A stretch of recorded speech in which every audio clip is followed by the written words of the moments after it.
Olá pessoal, hoje então vamos falar sobre mais um livro, né, de vampiros. Não é nem porque é outubro, mês das bruxas, do Halloween, que eu tô lendo esse monte de coisa de vampiro, não, é porque realmente eu tô muito na vibe dos vampiros, não sei o que aconteceu. Eu acho que foi a Anne Rice que me deu uma crise de vampiraiada, sei lá, porque eu tô muito na vibe dos vampiros, gente, sério. Inclusive, se vocês tiverem mais indicações de livros legais de vampiros, me indiquem aí, por favor, porque eu tô muito nessa vibe. Praticamente eu tô o mês todo lendo só isso. E assim, a Wish, né, ela tinha me mandado os lançamentos dela, na verdade a Wish e a editora Clepsydra, né? Eles fizeram uma parceria com esses dois livros. Um deles é A Morta Apaixonada, do Théophile Gautier, e o outro é o Carmilla, do Sheridan Le Fanu, né? Que é um livro bem conhecido aí, já praticamente todas as editoras têm uma edição, né, do Carmilla. Então eles fizeram esse projetinho, né, no Catarse, me enviaram os livros.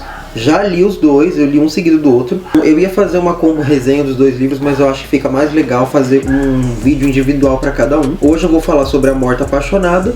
O próximo vídeo, com certeza, eu vou gravar agora. Então o próximo já vai ser a resenha do Carmilla, tá? Então, gente, A Morta Apaixonada, do Théophile Gautier. É uma história de 1836, tá? Sim, é sem palavras para edição da Clepsydra e da Wish, tá muito linda, cheio de ilustrações, sabe? Tem extras, material extra, que tem muita coisa legal. Inclusive, gente, um salve especial para Caroline Murta, que é a ilustradora desses livros. Eu acho que ela ilustrou os dois, né? Porque o traço dela é muito único, é uma coisa lindíssima de se ver. São traços bem exagerados, assim, sabe? Ela desenha as vampiras com os olhos gigantescos, e eu acho que, querendo ou não, o traço da ilustradora tem muito a ver com a história, porque a história ela pega muito naquele gótico romancista mesmo, né? Então os diálogos, as cenas, as descrições, é tudo muito exagerado, né? Quando a pessoa ama, ela ama de cair no chão e ajoelhar e implorar para que ela volte, é desse jeito. Então é tudo muito exagerado, muito intenso, assim, sabe? A descrição do amor, então, e até mesmo das cenas de terror, né, dos livros. Então eu acho que a ilustração dela combinou perfeito com o livro, maravilhoso. Gente, tá uma lataiada de cachorro, o que aconteceu? De repente todos os cachorros da rua começaram a latir ao mesmo tempo, gente. Se vocês ouvirem, me perdão. Assim, gente, o que fala essa história, né? Na verdade é um conto francês, né? Ele é curto. E o livro ele é até grossinho porque ele tem material extra e ele tem alguns outros contos também do próprio autor. Então deixou a edição bem mais completa. É narrado em primeira pessoa. Então a gente tem esse jovem padre, ainda não. Ele tá fazendo cursos para ser padre, né? Ele quer ser padre, ele fala que é o sonho dele desde criança ser padre. E aí quando ele vai, enfim, na cerimônia lá, na missa, que ele vai se tornar padre, enfim, entra então essa moça belíssima e ele descreve ela daquela forma bem exagerada, né, que eu falei. Que ela é maravilhosa, sabe? Uma diva mesmo, uma musa, sabe? Uma deusa. E aí ele fica encantado com ela e na hora que ele vê ela, ele entra numa crise existencial de: meu Deus, será que é isso que eu tenho que fazer mesmo?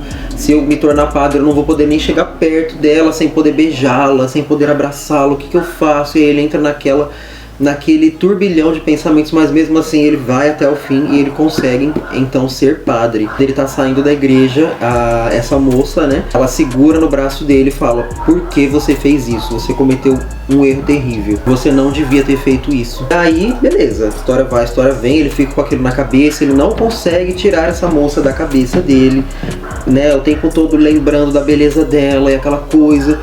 Como eu falei, ele começa a entrar na crise existencial, né? Até que um dia, gente, eu esqueci o nome que dá, não sei se é clérigo, o padre superior lá, do superiorzão fodão. Ele vai e começa a conversar com o protagonista, né? E fala que tem muitos boatos a respeito dessa moça na cidadela, no vilarejo. É meio mal falada.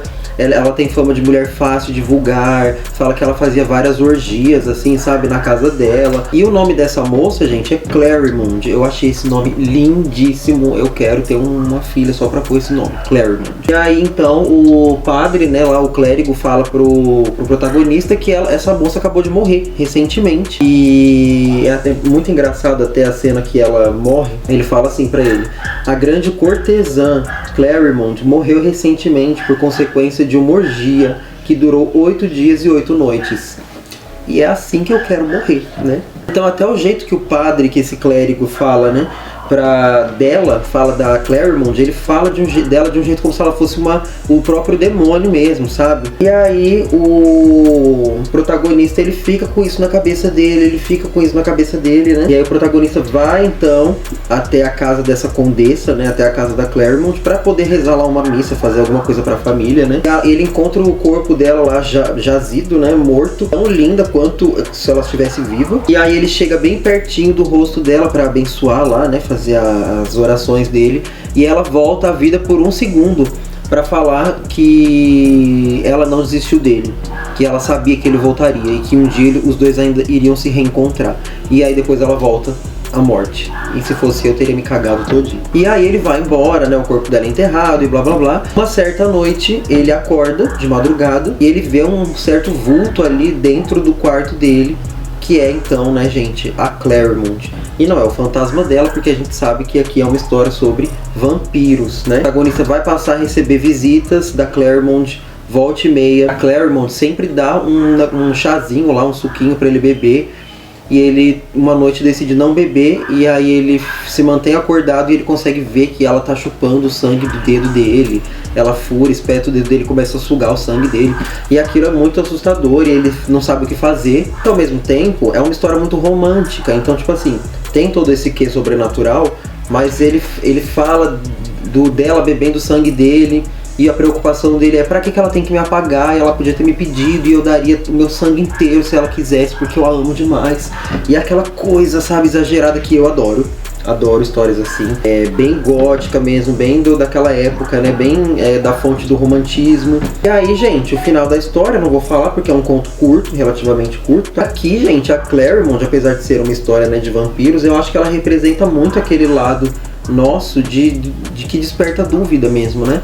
Porque a partir do momento que ela aparece pra ele pela primeira vez, quando ele põe os olhos nela, ele já começa aquela crise existencial e ele já começa a se questionar sobre um monte de coisa que ele nunca tinha se questionado até então, desde que ele era criança, né? Coisas a respeito de amor, a respeito de lealdade, né? Lealdade a Deus, lealdade a ela. Eu vejo a Claremont muito como esse pico que às vezes a gente tem no decorrer da nossa vida, umas vezes ou outras, né? Transformadores na nossa vida. Então eu acho que toda grande transformação, ela sempre tem um pico de dúvida. É porque você se questionou sobre alguma coisa. Eu vi muito isso representado na história, né? A respeito de você começar a se perguntar se o que você está fazendo é realmente certo, né? E é uma história, gente, muito, muito legal. Tem alguns contos depois do Théophile, né? E entre os contos extras dessa edição, você tem o Cachimbo de Ópio, o Pé da Múmia e o Cavaleiro Duplo. Tem um poema extra que são as Marcas Amarelas, né? E aí tem prefácio, pós-fácio, tem biografia, né, do autor. Esse conto, o Pé da Múmia, é muito sensacional. Ele é muito comédia, mas ao mesmo tempo ele é meio universo dos sonhos, assim, sabe? Eu gostei muito. Bom, gente, então fica aí a minha indicação, tá? De um conto muito legal. Espero que vocês tenham gostado, tá? Vale muito a pena adquirir essa edição. Eu vou deixar os links aí, todos os links que vocês precisarem na descrição do vídeo. Não se esqueçam de se inscrever no canal, comentar e deixar o seu like, gente. É isso então, um beijo pra todo mundo e até a próxima. Ou não.